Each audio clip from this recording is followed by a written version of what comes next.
So today we will be talking about / reviewing, whatever you would like to call it, Justice League Crisis on Infinite Earths Part 2.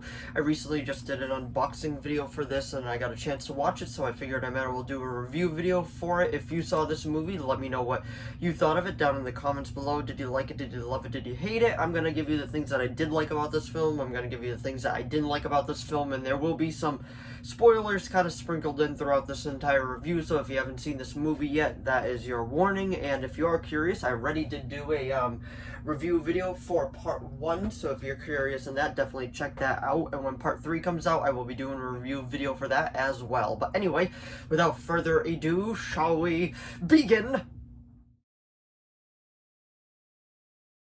So, Justice League Crisis on Infinite Earths Part 2, I'm not gonna lie, I was actually really looking forward to this one because I've heard that it was Batman heavy, so that definitely caught my interest because anything Batman related, of course, I'm gonna jump on, and I'm just curious about what it was. And after seeing this one and really thinking about it, I gotta say I am kinda disappointed with this one. I don't think it's a necessarily bad film at all, but it definitely leaves a lot to be desired.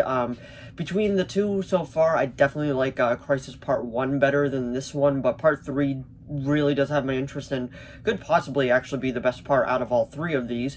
But I'm going to go through the things that I liked first because, in my opinion, the likes of this film definitely outweigh the bad, but there's definitely some, like, decently sized bad things in this film that I'm like, eh. The opening of this film I really did enjoy. I did like seeing Batman again with his version of the Joker, Troy Baker and Jensen Ackles. That was a whole lot of fun. We saw them in The Long Halloween Part 1 and Part 2, so I enjoyed seeing that. I know the animation style a lot of people aren't really a big fan of, but honestly, I've gotten used to it at this point for the Tomorrowverse. I do prefer the New 52-verse, that style of animation, animation and storytelling, in all honesty, but this one, like, wasn't terrible, just it left a lot to be desired. One of the other high points I gotta give this film was definitely the Psycho Pirate backstory. I did actually really enjoy that, and I thought it was really cool. And another thing I wanted to point out, this is kind of going into the spoiler realm, but in Part 1, there was this old man that was kind of just like, the future is here, Flash, blah, blah, blah, blah, blah. And it wasn't the voice actor that they had voice him in this part. I don't know if you guys noticed that, because in Part 1, he was credited as a completely different person.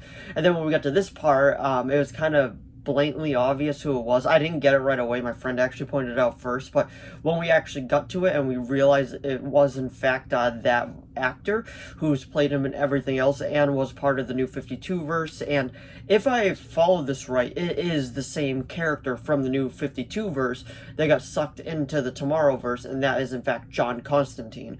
And he's voiced by Matt Ryan, which, I mean, the guy plays him in everything now, and honestly, I don't have an issue with that because he's literally just the perfect casting for it. But I did like the Kamandi and Solivar stuff. I thought that was cool, but anything like April Leda I'm gonna find cool. I'm really looking forward to Kingdom of the Planet of the Apes. I feel like that's gonna be an awesome film, and this one might be a bit controversial with how other people are talking about it, but I actually do not mind the Anti-Monitor look. I don't think it's terrible, but I don't think it's great by any means anyway. I do like the Arrowverse's Anti-Monitor look a lot better than this one's, but all in all, I don't think it's a terrible look, and I don't think it was a terrible film. I would probably give it a 6 out of 10 because, like I was saying, I did really like the Psycho Pirate stuff, but one of my biggest complaints with this film is it literally feels like it's all over the place. Like, there are certain things that you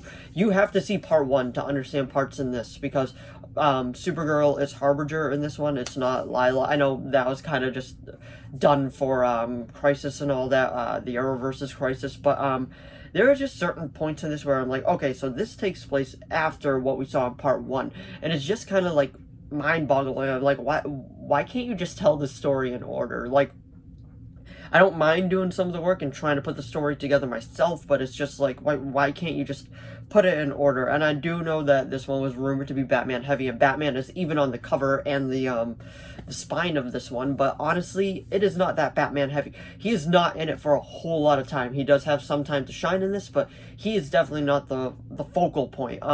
Besides that one other scene, which I did really enjoy, when the Bat family all kind of went at each other, and they were all at each other's throats, but we figured out why, because that was actually Psycho Pirate just immensing hate throughout the universe. So it did make sense on why all that was going on, but honestly, it was a decent film. It wasn't a great film. It left a lot to be desired. It wasn't my all-time favorite film from the Tomorrowverse.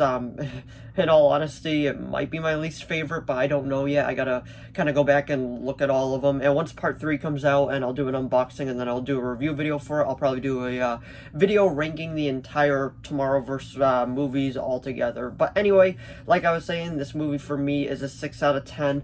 Let me know what you thought of it if you watched it down in the comments below. And that was my review of Justice League Crisis on Infinite Earths Part 2.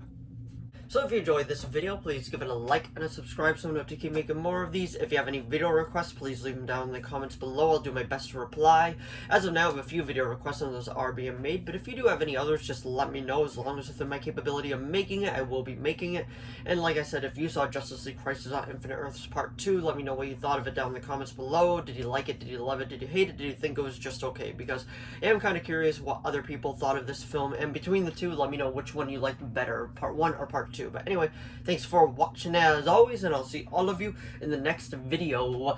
Bye!